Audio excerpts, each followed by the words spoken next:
حدثنا عبد العزيز بن عبد الله قال حدثنا ابن أبي الموالي عن محمد بن المنكدر قال دخلت على جابر بن عبد الله وهو يصلي في ثوب ملتحفا به ورداؤه موضوع، فلما انصرف قلنا: يا أبا عبد الله، تصلي ورداؤك موضوع؟ قال: نعم، أحببت أن يراني الجهال مثلكم، رأيت النبي صلى الله عليه وسلم يصلي هكذا.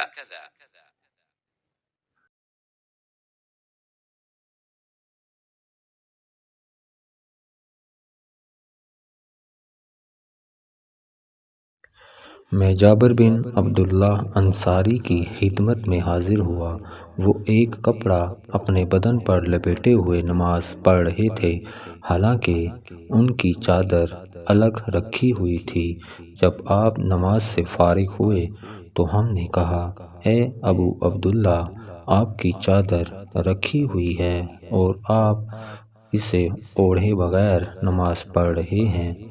उन्होंने फरमाया, मैंने चाहा कि तुम जैसे जाहिल लोग मुझे इस तरह नमाज पढ़ते देख लें।